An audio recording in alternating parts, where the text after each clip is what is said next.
Pandita Srimad Viveka Yogi Mam Prachodayadu Sarvada. So today we shall see the two other steps. Now we have climbed two steps, Karma Yoga and Bhakti Yoga. So our light man is taking us to the third and fourth steps.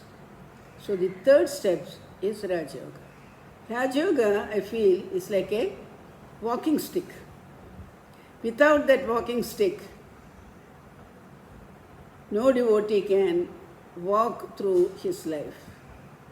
Why? What is the importance? Is it so very important, a walking stick? Yes, because this walking stick is what will control our indriyas.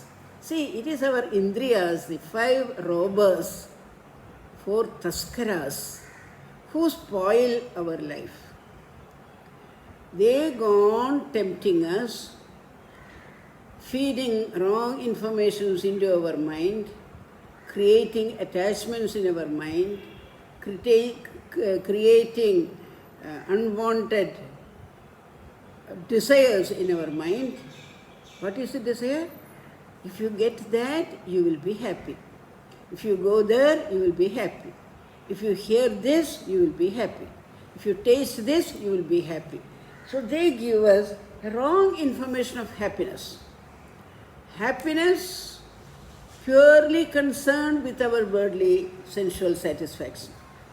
So this policeman with the stick in his hand, with the lati in his hand, that is Raja Yoga. Raja Yoga will tell you, beware. Don't run after all the sights you see. Don't run after all the sounds you see.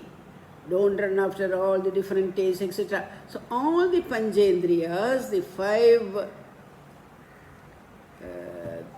robbers, are kept in their place by Raja Yoga. Without Raja Yoga, Karma Yoga cannot be done, Bhakti Yoga cannot be practiced, nor can we climb up to the steps of Jnana Yoga. See, when we go to Himalayas and if you start climbing, we have to carry something with us, isn't it? Oxygen, things like that. So, Raja Yoga will ask you to drop all the unwanted things and will clean you up. A sort of slimming. All the unwanted things are dropped.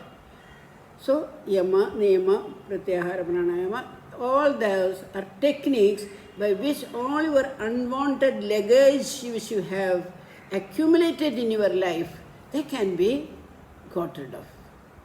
All the unwanted luggage, our attachments, our desires for this fulfillment, that fulfillment, all that will be clipped by Raja Yoga. Because without that clipping, unless you purify yourself to the extreme, you cannot climb on to the last step of Jnana Yoga. So our rishis have evolved a wonderful technique by which this self-purification can be attained, can be made possible.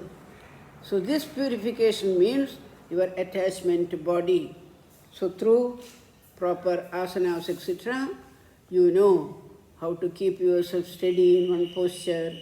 Then through yama, niyama, controlling the mind, controlling your actions, then controlling your mind and concentrating it on one particular subject. So in that way, it gives a proper training so that you become a chiseled.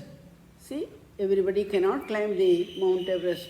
So we all know, a trained mountaineer, a trained climber only can get into the last step. So Jnana Yoga is going to the last step.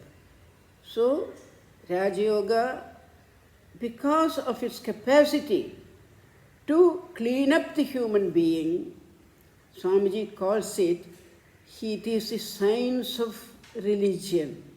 Science of religion. When we say a religion, it is something which takes us to the God, takes us or brings God to us. It can be like that also. But there is a science in it. The Bharatiya Purvasuris, or the great teachers, taught us the science by which the distance between the individual and the samashti can be lessened and lessened and lessened. The more you have yama niyama practice, the nearer you are going towards God.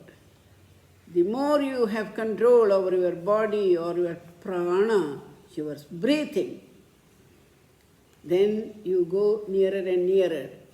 And in essence, it is not a climb outside, it is a climb inside. So this inside movement is much more difficult. There we saw the Lightman Swamiji has got a ladder in which 4 steps. We thought it is very easy to climb the 4 steps and go to the chimney and clean up the chimney. No, that is for the lightman. But to light up the light within us, which has lost its luster, we have to go inside. Traveling inside becomes very difficult. So this traveling inside, the movement from outside to the inside, for that this Raja Yoga is essential. So that is why a religion becomes a science. A religion becomes a true liberator only when you understand oneself. And this understanding of oneself can be done only all the externalities are removed and you are in your pure self. So this movement from the external to the internal, so that is where Raja Yoga comes to our help. So in Karma Yoga, unless you have a little bit of Raja Yoga understanding, you will stand where you are. Your karma will never bring you liberation. Through Raja Yoga, you should know how to control our senses. In Bhakti Yoga, again, we must know how to control our senses through the proper use of Raja Yoga methods.